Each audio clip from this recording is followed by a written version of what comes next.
Welcome to Margin for Mission, the CRI CapinCrouse podcast, where two friends, Ken and Chris, bring you real talk about creating space for what matters most. Because when your organization has financial and operational margin, you can focus on your mission with confidence. We're professionals who've spent years helping churches, higher education institutions, and other mission-focused nonprofit organizations manage their accounting, tax, compliance, and other challenges. We understand the complexities you face, and we're here to make it simpler.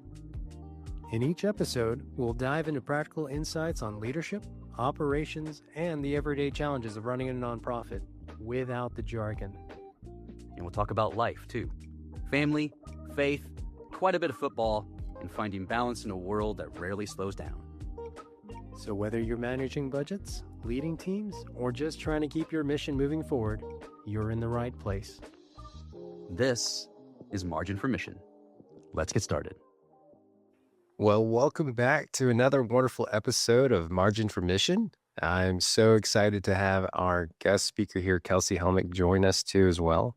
Chris, always a pleasure to see you and your wonderful array of books behind the scenes. As you can tell. Oh, go ahead. I was just going to say, and same to you, Ken. Great to see the lovely, blinds behind you. Exactly, right? Isn't it one of those things that for me, especially I see it, everyone's like, wow, I love the same setup of an office, just in a different place. Yeah. And go figure, right? I'm actually in another place again. And so Kelsey, so one of our traditions here now is, as you can tell, I am the Where's Waldo of the firm. Thankfully, it's just been a fun thing that I do get to go visit both clients and also speak at conferences. I'm here for a conference this time. That's why, as you can tell, I'm dressed up to pretend like I actually know something, which I don't, but it is still fun once in a while to dress up like this. But I do want to at least see if I can do a little bit of trivia on this city, because I don't think it has been on ours yet. So hopefully you're ready, Kelsey and Chris, and I'll get started with a couple facts. I'm as ready as I'm gonna be. I feel like I'm not doing great at these challenges. Like I just get so nervous because I don't know where you are. But Kelsey, since you're the honored guest, I will give you the first guess once Ken has given us his factoids. Okay, because you already said it's not somewhere you've been before, so it must not be Houston. That's right. It's not Houston. Second home. It is kind of my second home right now. So let me share a couple of facts. All right. Are y'all ready? Ready. It is actually the largest landlocked city in the United States. Another fact here is the airport, which actually has two. The one that's most well known has a larger area than all of the island of Manhattan, New York. It also, and I'm prefacing this, I don't drink this, but it is also the birthplace of the frozen margarita machine. It also is where the birthplace of 7-Eleven was. So 7-Eleven, I believe, is the one that helped found that and a part of the invented. That's where it came from. It is also home to the largest state fair in the United States, right? Everything's bigger in this place. So I'm just going to add in there. And then if I need to add one more thing here for you all, I think I'm going to add that it used to be the place of America's football team, right?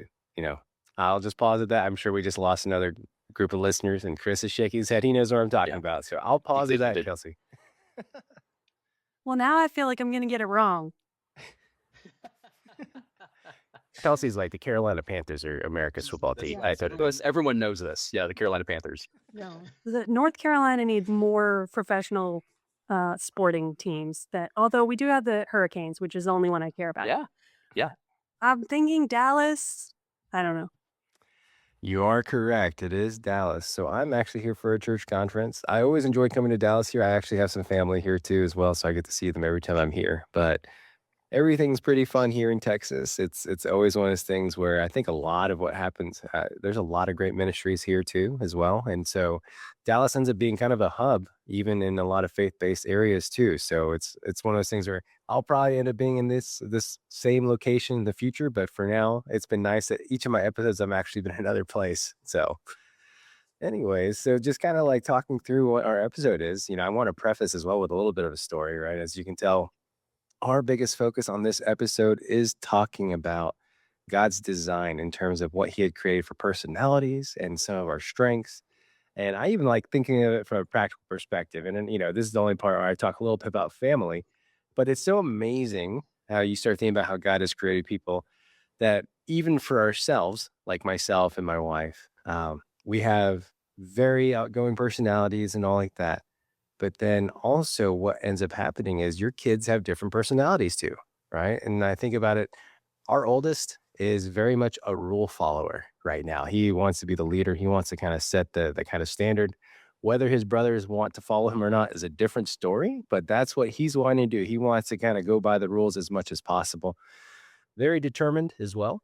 Our second oldest is a bit more of the adventurer. He loves to climb up things. There are times he actually one of the folks at church bet that he couldn't climb up the school pole that our church is located at, and he climbed it up twice, so he won $10 to do that. Our third is a bit of the mischief maker.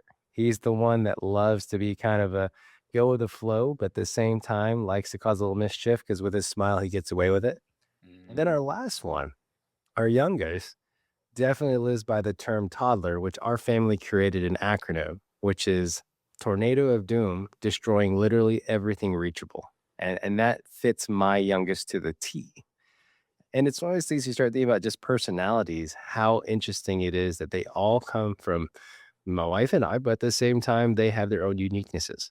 And I think that even expands beyond that to everyone here. We've all been created with different personalities, different things like that. And I'm so glad that I don't know it. And I won't say I think Chris, you know it all too. But it's so nice that we have a guest speaker with Kelsey here who does this day in and day out. And so, Kelsey, we'd love to hear a little about your background, your story, and then, of course, just kind of dive right into some of these things that we'd love to talk about today. Yeah, like you, I'm also very interested by how people in the same family, living in the same household, can grow up and have, or not even grow up completely, but your kids are still quite young and they've already developed these unique personalities.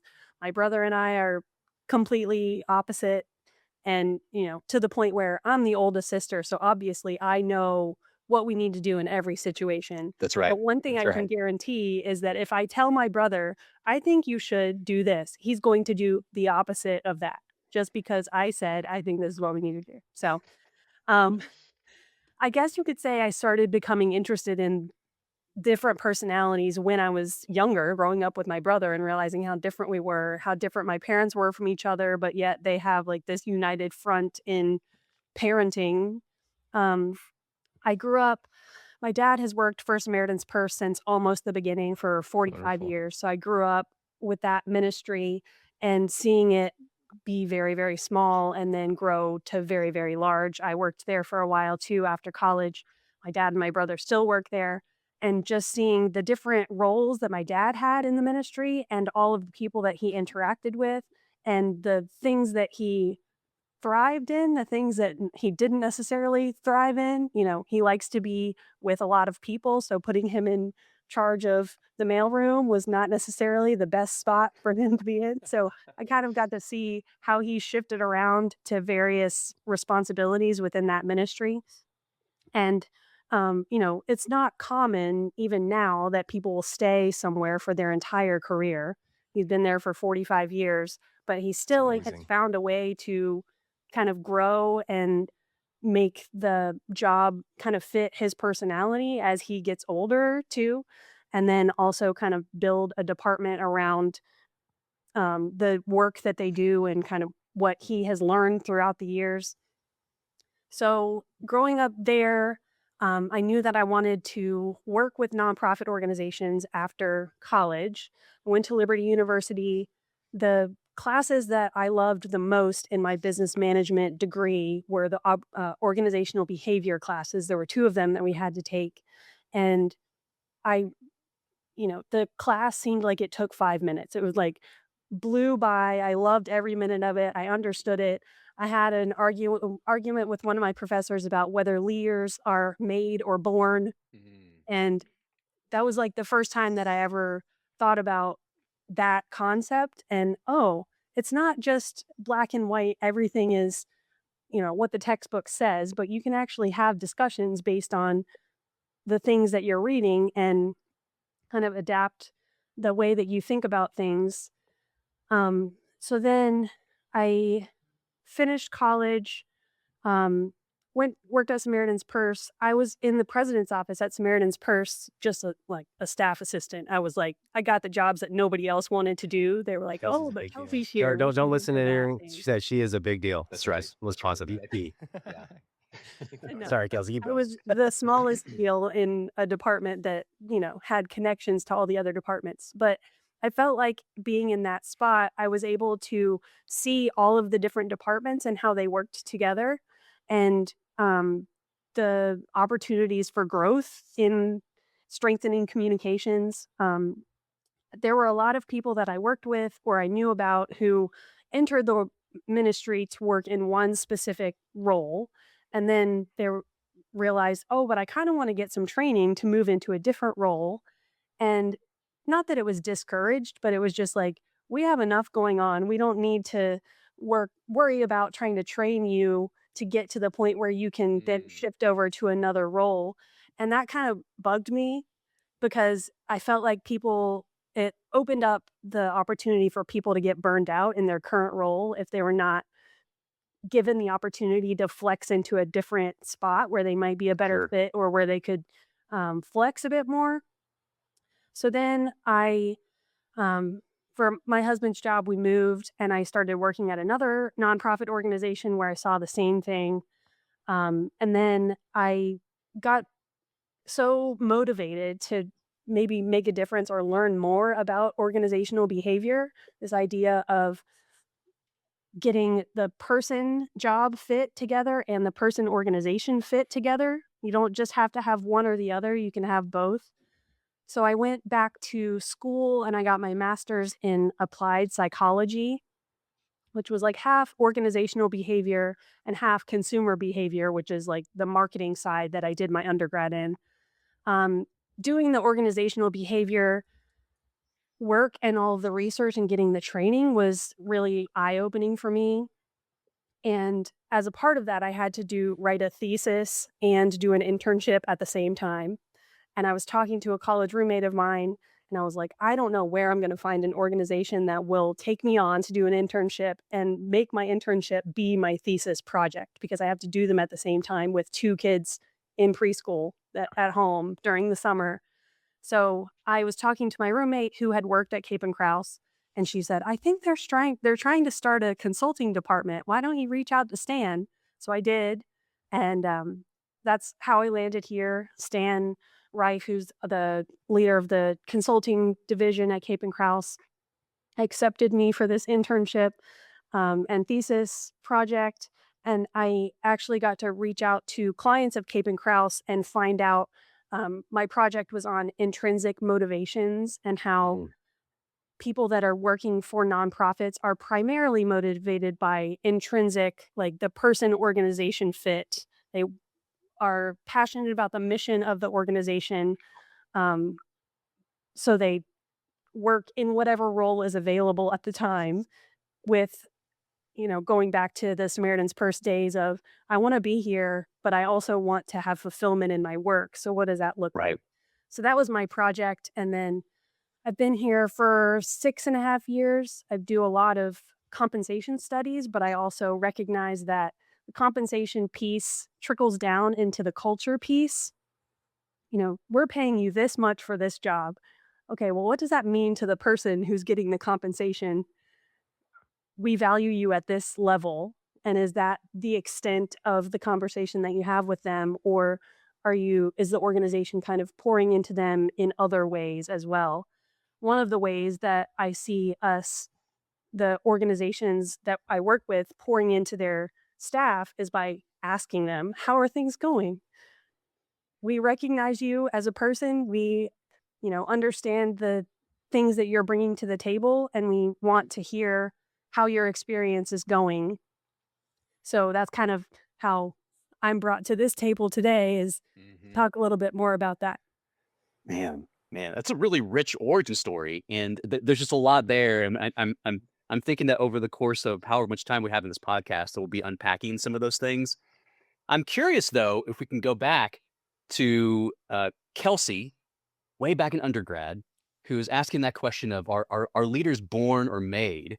And were you on team made, or were you on team born, or were you on team, like, I think it's some kind of weird mixture of the two? Because I think that kind of gets us into discussing like intrinsic traits as we talk about different methodologies and theories behind workplace psychology and that kind of stuff. So what team were you on, and how did your thinking change? I was on team born. I was a very shy kid. I did not like talking. I still don't like talking. After this podcast, I'm going to be tapped out on the number of words I have for the day. But I was Sure. very shy, and I was convinced that like I'm just going to be a behind the scenes person, and that's where I want to be, and that's where I like to be anyway, so it's fine. But I never until that moment had considered, oh, well, leadership can be developed. In my mind it was always like leadership development is for people who were born leaders, and nobody else really needs to think about it or worry about it.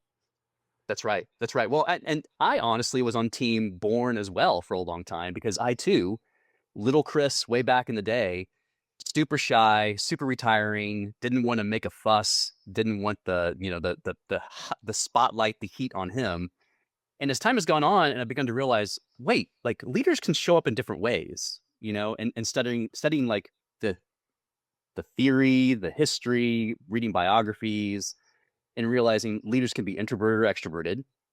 Generally speaking, you got a lot more extroverts that are leaders than introverts, but that's more of a cultural thing, I think, in the West than it is necessarily something intrinsic to leadership. And then realizing that even beyond that kind of introverted extroverted dichotomy, there's all kinds of other things. Like they can be strong tacticians, or they can be big picture thinkers. They can be people that are uber competent in some small abstruse area, or they can be a generalist. It just really kind of depends. Leadership shows up in all kinds of different ways. It's just a matter of, can you cultivate the leadership that's there into something that's going to be able to serve others? So that's cool. Mhm. I just to add to this piece as well, I guess I was, as you were asking that question, I was almost like, yes, I'm just team yes, because either one seems to be the case.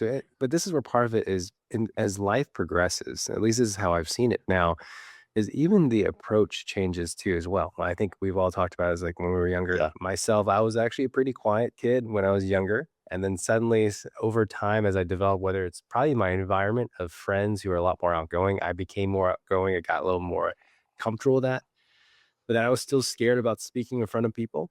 And then suddenly there was some type of catalyst over time as I got older that then I started feeling more comfortable. And then it just Yeah. started progressing in that point that I think for many of us, we have that opportunity or that potential to be in that leadership position. It's just trying to make sure we identify those times that we could potentially develop into that in the future.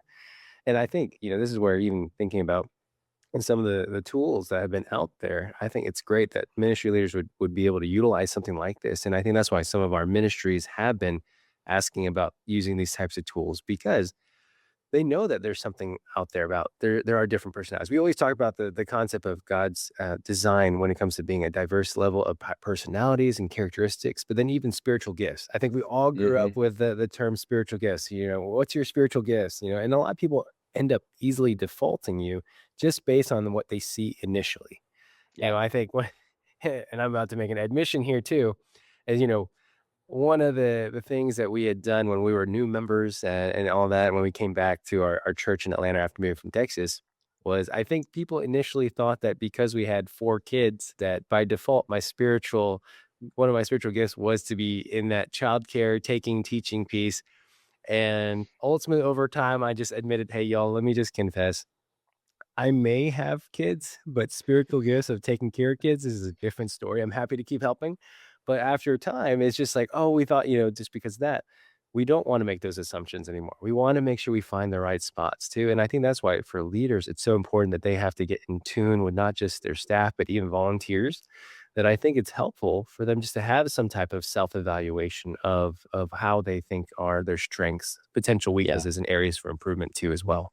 Well, and to that end, Ken, realizing that not only is there going to be a diversity of needs, like just take the church example, a diversity of needs. We got to plug people in certain spots. So yeah, we're going to put Ken in the children's ministry for the time being, but there's also going to be a diversity of different ways that you show up, right? So you can have 2 people that are both doing kids ministry, but doing it in really different ways. Oh yeah.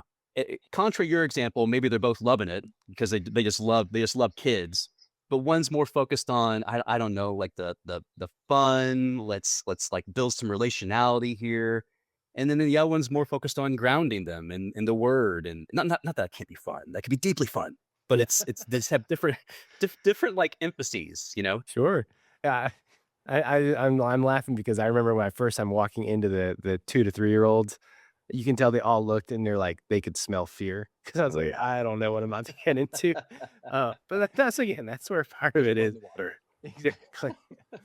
This is where it's great to get a temperature of where your teams are from their strengths and all. And I think this is why we will be talking about these two tools. And Kelsey, I'd love for you to share a bit about these of some of the things that have been working well, not just for our team, but even interacting with a lot of our ministries that have been going through these assessments, seeing how they've been able to identify the strengths of their staff, even more so how they're actually leveraging that to help create a healthy environment. Because, you know, Kelsey, you talked about how Stan is the practice leader. He's my practice leader too as well. And we had him on the episode to talk about culture. I think even these personality assessments, they do impact culture too. So they're all integrated together. And that's why we wanted to have you on this podcast too. But tell us a bit about the first one, Kelsey, about disc profiles. I would love to hear more about that too and kind of get your thoughts on that as well. Yeah, the disc is really interesting. It's kind of focuses on your communication style, how you communicate and how you like to be communicated with. And I find that when I'm walking through this with teams, it's eye-opening for people to see, "Oh, this is why that person does," like, I feel like we're not on the same page because I come in and I wanna talk about my weekend for a few minutes, and I wanna find out about their weekend before we actually get to the meat of what the meeting is supposed to be about, and I feel like the other person just gets so frustrated and doesn't really wanna tell me anything personally, so I don't know, maybe they don't like me, but it's really just different communication styles where some people like that are in the D of the disc, the dominance and the influence, those people tend to want to get more straight to the point of, you know, here's the point of the meeting. You had an agenda ahead of time. I don't You know have why 15 you minutes have and that's all all this you get. fluffy Right. language where we're talking about what we did this weekend. Like, that's all well and good, but that's not why we're here. And so, if you're not the type, if you're a C or an S type person who doesn't like that straight to the point, you might be like, They must really not like working with me because they don't care at all how my weekend was or what the kids are up to." So that's one of the main takeaways that I see Mm. when I'm doing the facilitation calls with clients. So I send out the links to the survey.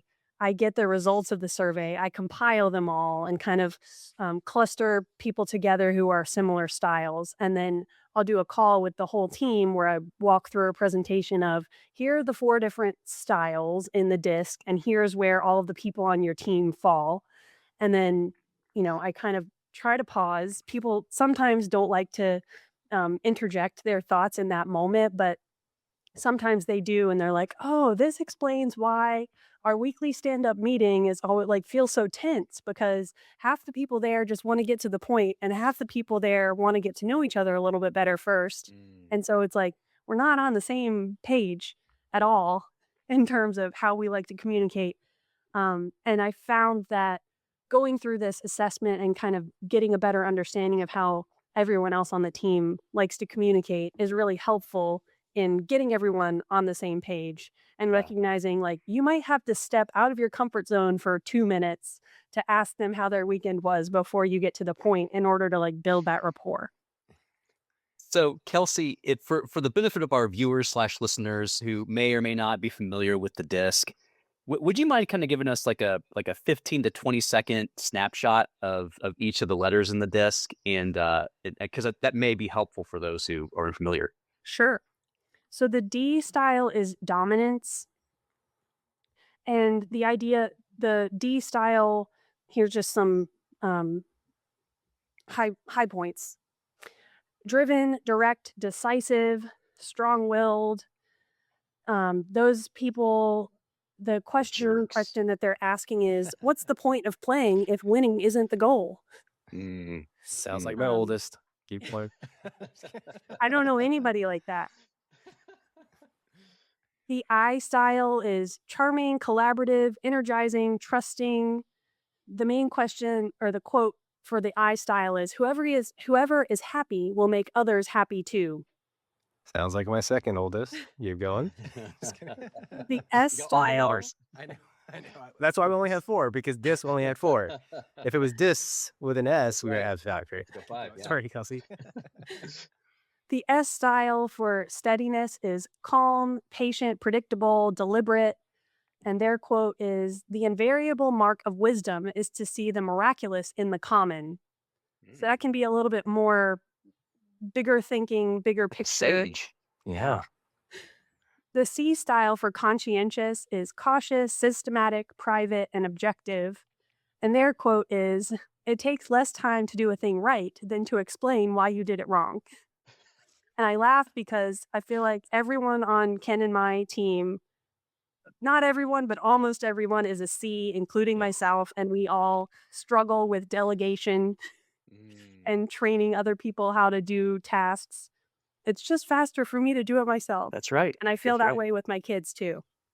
Do I want to teach you to fish or do I want to just fish and, you can stand there and watch me cook it? And I think that's natural for a lot of accountants or those in that type of background to be C's and S's. Chris, I don't know if you remember this, but a number of years ago when we used to have our annual firm leadership with the partners, we had to take this DISC assessment. We did. And we didn't know what everyone got for results yet, but in essence, the leader was putting us in different quadrants of the room, right? And so she put the D's on one side, the I's on the other, the S's, and then the C's.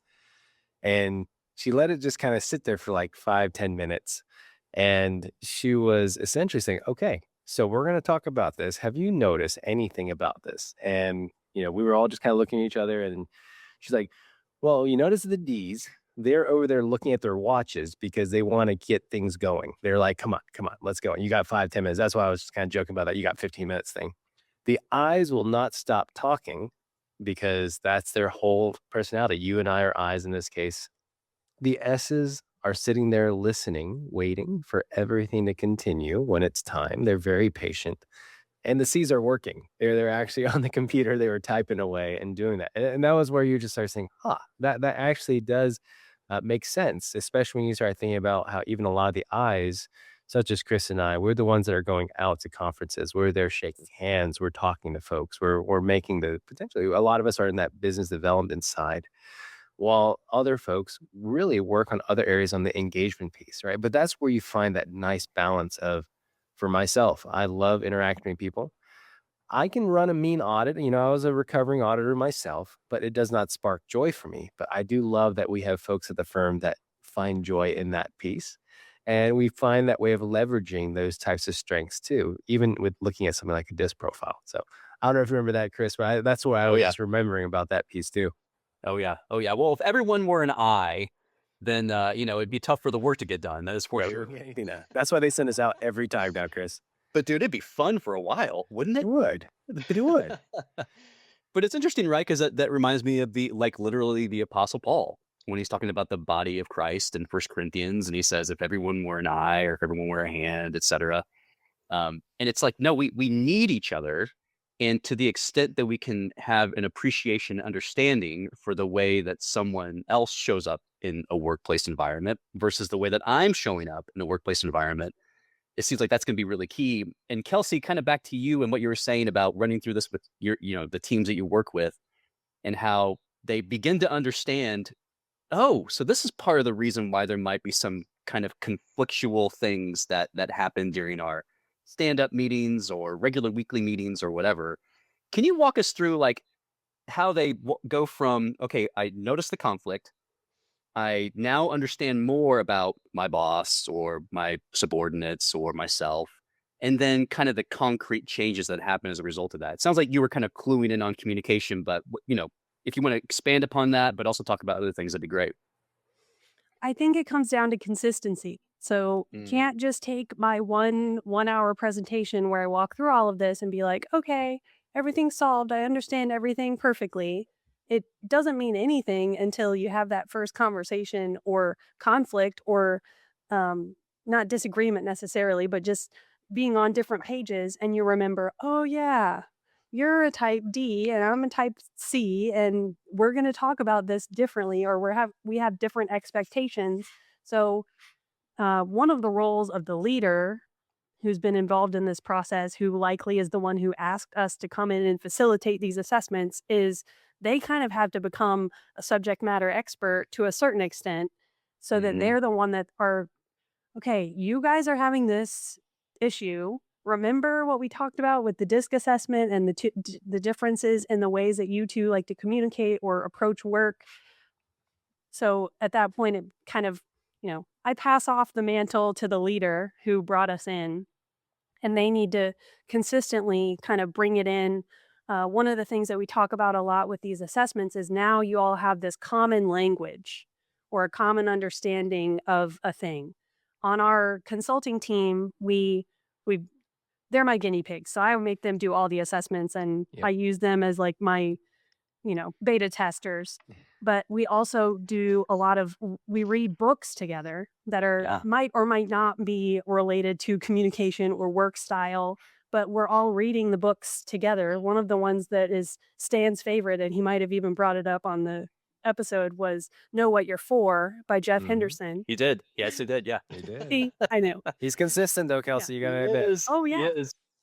But because we've all read that book, there are times when we're having discussions or we're going through something with a client and we go back to, oh, well, remember this idea from the four book, or this idea from the Ideal Team Player, or the 6 Types of Working Genius book, or whatever book that we've all read together. We kind of now have this shared understanding. And I find that that is what's really going to make the difference in the long term. It's not me doing an assessment this one time and you listening to a 1 hour session about it and maybe or maybe not engaging with it, but it's the having it at the forefront, not, yeah, at the forefront of your mind as you're going through your work from then on, and having it to refer back to, and, that shared knowledge that you can have with the other people you're working with as well. I'm going to ask you a question on this piece too, as well, when it comes to the disc profiles. And it might just be like a nice, soft, underhanded type of toss of a baseball for you. But when it comes to a disc profile, because of course, you start seeing a lot of us end up having some particular category to an extent. I'm an I with D tendencies, and some other folks may have some secondary traits as well. When it comes to this, over time, is it possible for people to switch where they're at on the disc profile? Yes, it can definitely shift. I wouldn't say you would go from one side to the complete other side, but you can definitely go, if you're in the D, you can go to the I, or you can go to the C a little bit. Um, So that's a relief for me. because That means I'll never be an auditor again. I'm just kidding. I'm kidding. because it also, this is a little bit of the leaders are made, not born conversation too. It's not just you were born a disc style D. When you were 3 years old, you were already a D and you're going to be a D for the rest of your life. That's not how that works, because it also is a bit of the nurture, and the nature and nurture, I guess, of it is what roles have you been in? Who else has been around you? And that will influence your style and your preferences in Yeah. working and communication in general. Yeah. So I remember one time when I was a nonprofit leader way back in the day, and we all did the disc. Our leadership team did, and we realized a couple of things. Number one, there was no one who was really a D on the team. I was an I with I tendencies. It was just I all the time, which was kind of like appropriate for my role as the executive director. It was a lot of time with the board and funders and donors and that kind of stuff.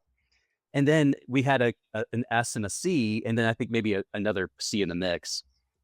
And it was interesting because on our best days, I was trying to learn how to communicate effectively with for instance, a C, and realizing, okay, I need to have a few more details whenever I'm talking to a C regarding what the project is, that kind of stuff. Whereas if I'm talking to another I, it's like, hey, man, let's just hang out. We'll figure it out. We'll get it together. Stuff will happen. And there's a wish and a dream.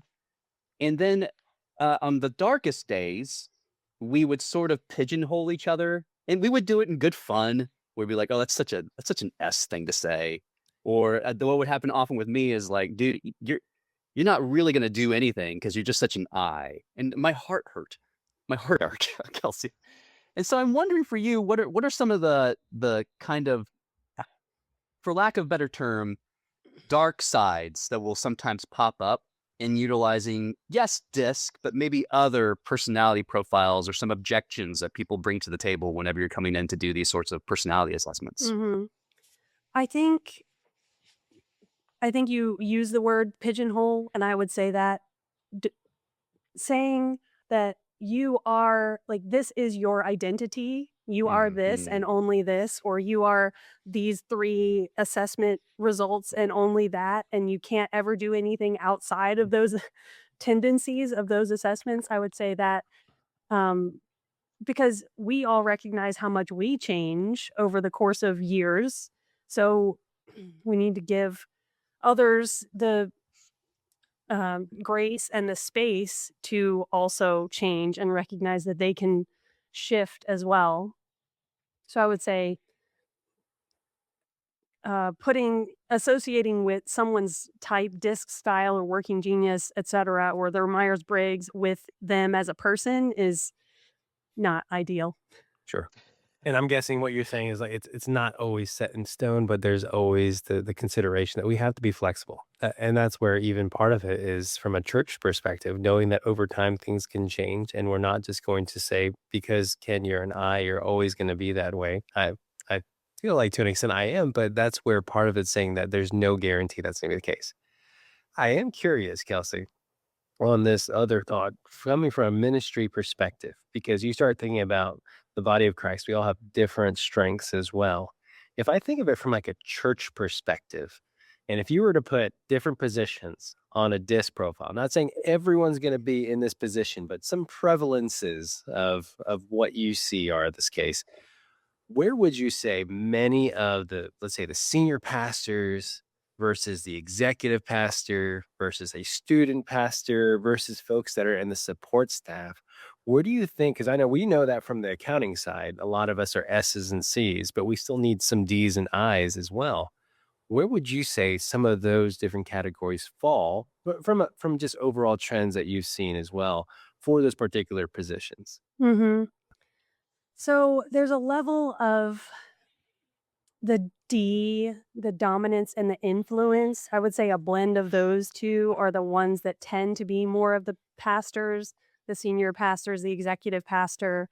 When you get to youth pastor, all the youth Eyes on the pastors wall. I've ever encountered have been very silly. And I would say they still fall in the eye, but they're my son plays hockey, and there's a thing about how hockey goalies are just crazy. They're like, they have their own personalities completely separate from the craziness of being a hockey player. It's like you'll find them just 2 hours before the game sitting in the corner talking to themselves.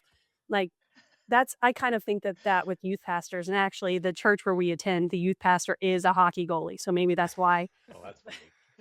Yeah, I would say like the youth pastor are always the creatives because there are times like, okay, so why are we buying 40 tubs of Cool Whip and 10 bottles of mustard again? Oh, because we have something going on tonight. I can't wait to have the parents come home with their kids and have to go to laundry with all the stuff that Mhm. they're going to have them going through.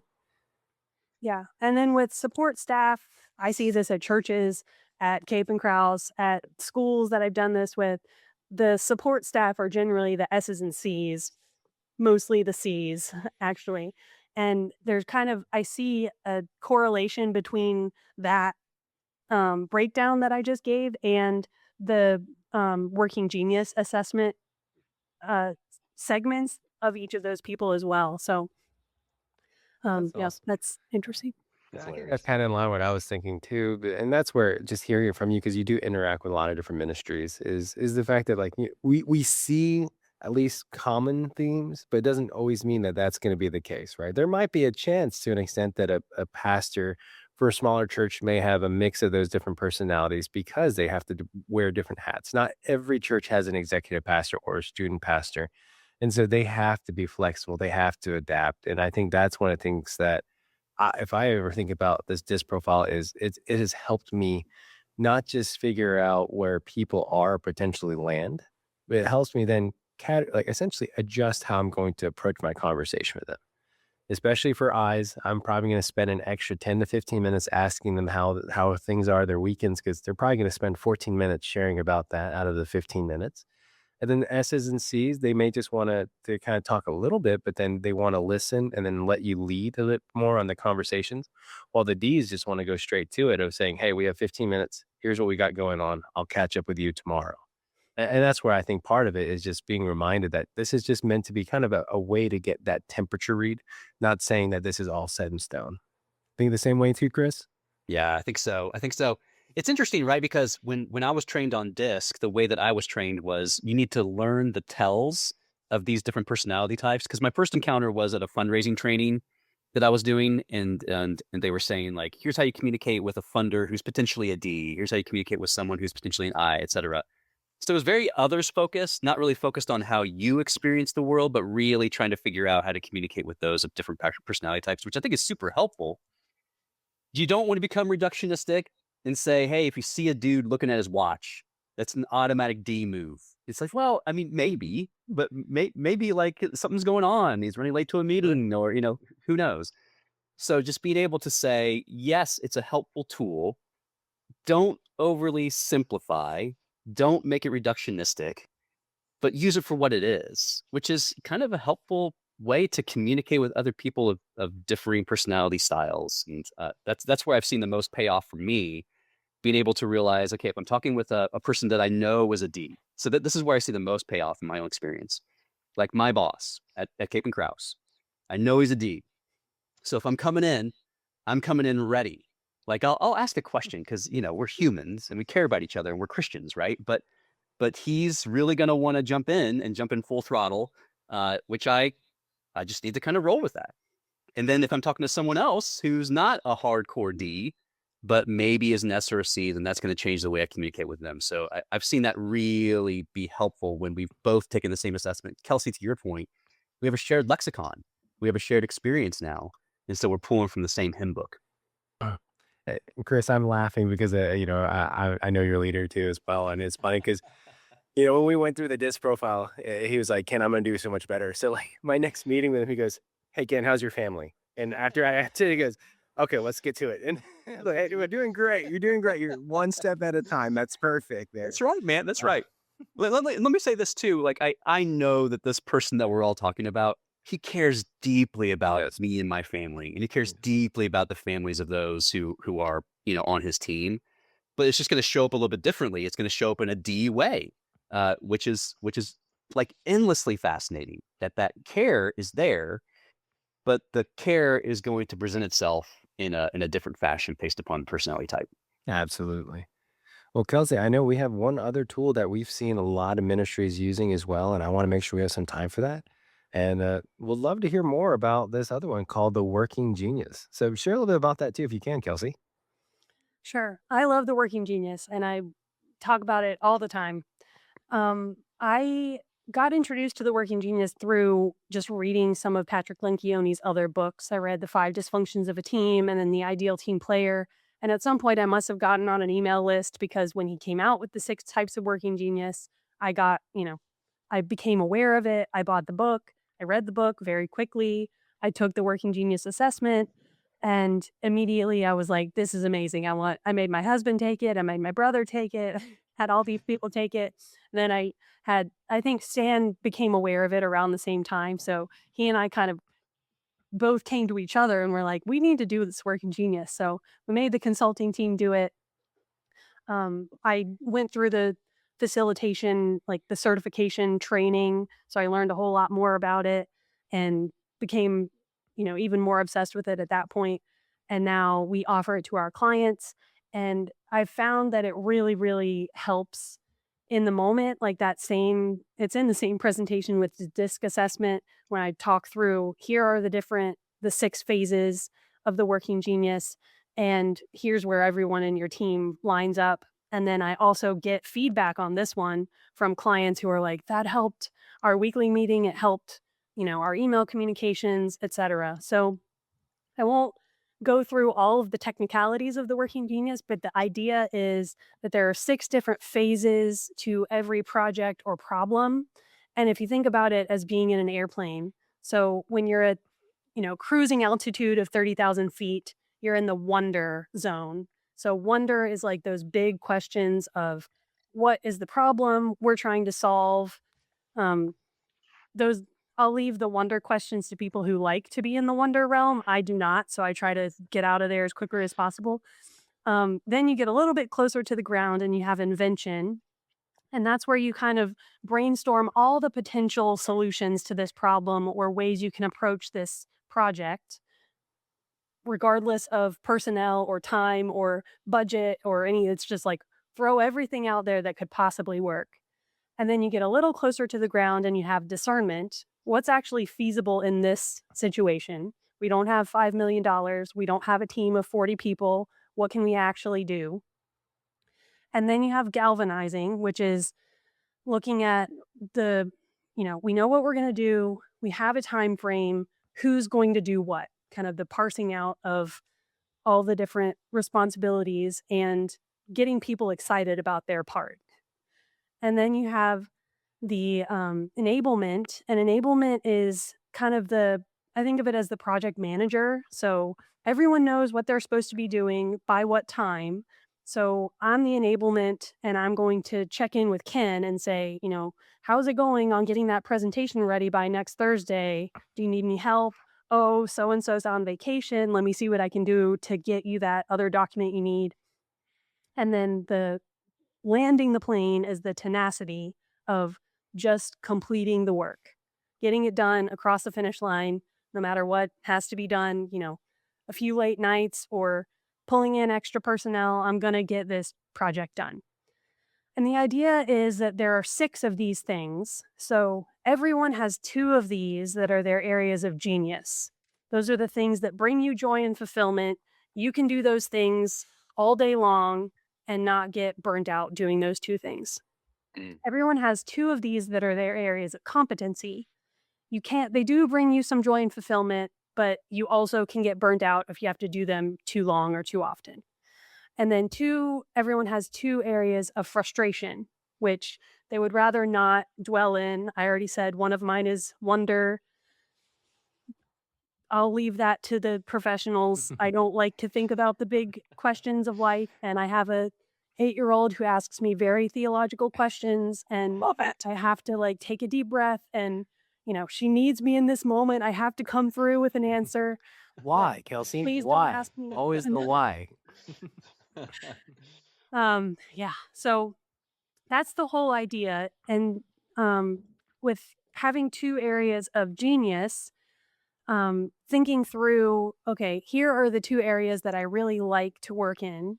Let me think about the areas of genius and frustration and competency of the other people that I work with. Where are the gaps? Where are the crossovers? Like, who on my team has similar geniuses and competencies and frustrations as me? Oh, that makes sense because when we're in this meeting, we're always on the same page. Who is the opposite of me? People like Ken come to mind for me. We're not that we're on different pages, but that I stop talking because I have nothing else to say on a topic. And then Ken is like, oh, well, that's where I pick up. Yep. Kind of, that's how those work together. And I can just say here, being the guinea pig here, Chris, because I know you haven't done the working genius yet. Yeah. I'll share a little bit my working geniuses as well. So the 2 areas for strength for me are discernment and galvanizing, which I realized after I did this, this makes sense. From the discernment part, we talk about, okay, there are some ideas we have here. Does it make sense for us? When it comes to, could we serve this to a particular client or could this actually be risky for us? That's where the discernment piece is. The galvanizing piece, I enjoy. It's kind of like you rally the troops like, hey, we got this. We're going to get this done. We're going to do this. Right. But then that's where it also switches it goes into my frustration is tenacity. I don't like finishing it. So I'm like, all right, we're going to get this done. We're going to get this done. And then like a Labrador, I immediately switch to the next thing. Like, oh, we got another project coming in. All right, we got another opportunity. And that's where part of it's like, you start thinking about even just the strengths here. Like we have some great folks, like, I'm going to say out loud here, like Dana and Kevin and Rachel, where I'm so glad they're patient with me because I'll bring in a new engagement that may be something that they're excited about, and they'll get it to the finish line, right? They have the tenacity. Even Kelsey has tenacity as well as one of her geniuses, and she likes to bring it to the finish line.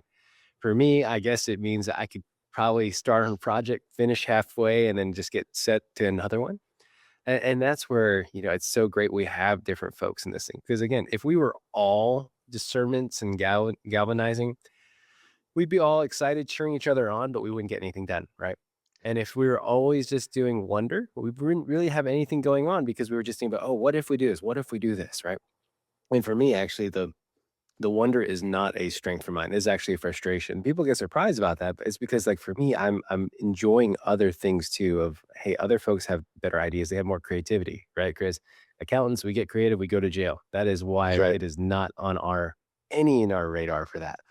And so, you start thinking through these things. Like for me, when it comes to invention and enablement, those are like the competencies where I could get into that piece of thinking about, okay, what can we do from a little more detail of some initial ideas that were shared. But if I had to really sit into the whole brainstorming of all these new ideas, it'd be tough for me. It actually would be an area I would feel very uncomfortable. I could probably over time get used to it, but if I were to say, hey, I'd rather talk through ideas that have been shared and see if it makes sense of a good idea or not, I'd rather be there as opposed to something else. So, Chris, do you have Yeah. any thoughts about some of what you might be in that case then, based Oh on my what Kelsey has gosh. shared? Yeah, yeah. Well, so big questions. For me, the bigger the question, the more awesome the time. So maybe that's the theologian slash philosopher in me. Who knows? But yeah, the idea of wonder. I find that the way I show up in meetings a lot of times is I'm like, hey, let's take a step back, which is probably the most annoying thing that a person can say in a meeting when things are rolling. But I find that I'm the let's take a step back guy, or let's think big picture, or what even is work anyway? What do you, Why is work? I'm sorry. where is work? What is work? Yeah, what it even doesn't mean to be human? Like those kinds No. of questions, right? I really enjoy exploring those. And it's it's a little side note. I married a woman. We've been married for 20 years, going on 21, coming up in May. She does not like those questions. She's very much in that like galvanizing tenacity space, which is why we work so well together. But it does lead to some friction sometimes because I'm like, well, let's just wonder a little bit longer. Let's just take it in. So I feel like wonder is probably a pretty safe bet. But then after that, I'm not entirely sure. But one of the questions that I have for you, Kelsey, as a person who's very new to this space and just getting introduced to the 6 types and that sort of thing, do you see any trends? Like if someone has like what Ken talked about, that his areas of genius are discernment and galvanizing, are you going to see like traditionally that there's, okay, well, they're probably not going to like X, Y, and Z, or is it all over the map? Like what, are there any trends, or is it kind of like, well, it depends? The trend that comes to mind is similar to the trend that came to mind with the disc, is that pretty much everyone on our consulting team of accountants have tenacity in their area of genius. So not wanting to dwell too much at the beginning of the process, even the first half of the process, a lot of people are either enablement and tenacity or discernment and tenacity. That's what mine is, discernment and tenacity. And I came up with a motto for myself, which is, let me figure out what I need to do and then just let me do it. I like to work independently. And so even with someone like Ken, who has discernment and a genius, when you have 2 people who have discernment in their geniuses, doesn't mean that those 2 people are coming to the same conclusion.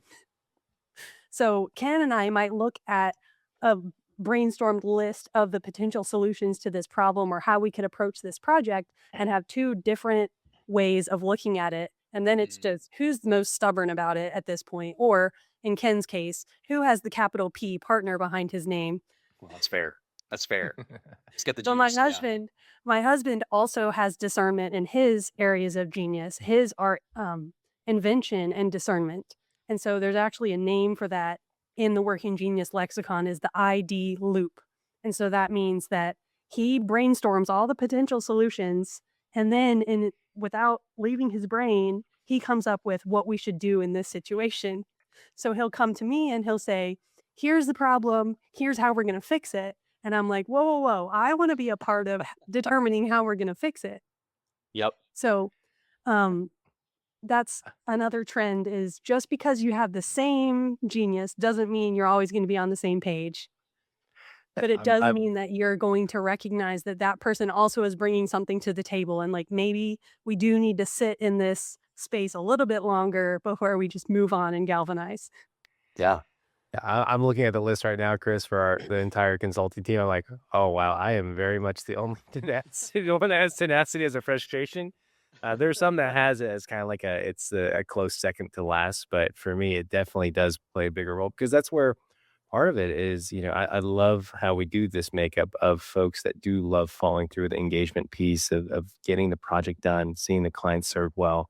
That it gives me the ability to sleep well at night that I can continue to go out there, see opportunities for our group to bring in some additional projects. Sure. And it all works out well because I know they're going to be taken care of. All right. And that's the personality side of looking at that too.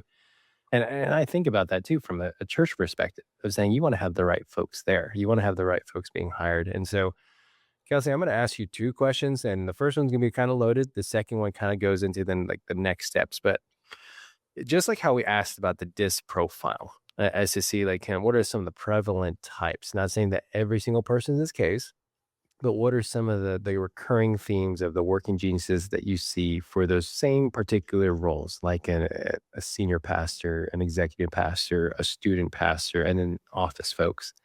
And then the second one is how could a church potentially utilize this tool when it comes to assessing a candidate? Because of course, our church, we have a number of open spots because some of our great leaders got given opportunities elsewhere. And so now we have to figure out what could be the right fit for this. How can I think about this working genius? Not saying I have to rely on the recurring themes that we've seen, but then use it for us to figure out what could be the right dynamic for our needs. So Hmm. what are your thoughts? Yeah. Similarly to the disc, I would say that like a senior pastor who's the one kind of casting the vision, and even when it comes down to planning out the sermon series for the year, that is a certain level of wonder and invention. And then you're getting into discernment. I would say kind of the higher level pastors would dwell more in that higher level wonder, invention, discernment realm. And then the support staff and even executive pastor would probably be more like in the middle, the discernment enablement kind of piece. And then the support staff would be heavier on the tenacity side. I definitely would say in kind of succession planning or trying to recruit for various positions in a church or ministry, it is helpful to know the working genius types and the disc types of the people that are currently on the team. Not that you would or could, because this is not legal advice. You cannot legally say, we can't hire you because you're not a working You genius don't have wonder. tenacity. Goodbye. Yeah. Yeah, I get it. But you can say, you can recognize how the person you're looking at would fit in with the team and what they're bringing to the table in a positive direction rather than in the negative direction of like, oh, well, you have tenacity in your frustration, so you clearly don't even like working at all. That's not how it works. It's just they like to dwell in a different area of the process or the working genius types. Sure. And I think, if you consider that too, do you think this also impacts if you start thinking about if you put people in the wrong positions that you may have initially thought they were in that good spot? It's not saying they'll get frustrated, but over time you might see potential burnout. You might just see them saying, "Hey, this is not bringing the same level of joy that I've had. I know it's still a job, it's work, but then the output of what comes through could be easily impacted as well." That's one of the things I think about from this piece too. Yeah, I worked with a school where I did this, the Working Genius, the DISC, and I have what I call a team dynamics and work environment kind of questionnaire. And as a part of that, it came to light that one of the people who was working in accounts receivable, she was really the one that was having to call families when they were falling behind on tuition payments. She did not want to be in that role, but she was not, her communication style was not one where she felt like she could speak up and say, I do not get any joy and fulfillment out of coming to work every day and having to call people and tell them that they're late on their tuition payment. But I love accounting and I love the school and I want to be here. And so there was another person who was behind the scenes who wanted to talk to more people, whether it was hard conversations or easy conversations. And they ended up switching roles from the AR to the AP. Mm. And they both became a lot more satisfied in their work. And so I would say these tools are a way to kind of bring those things to light and potentially align better between the person and the job fit. That's really encouraging. I mean, it shows that there was probably a strong element of health in that organization's culture where people could make those kinds of moves and that sort of thing, and where it would be seen as even possible to do that.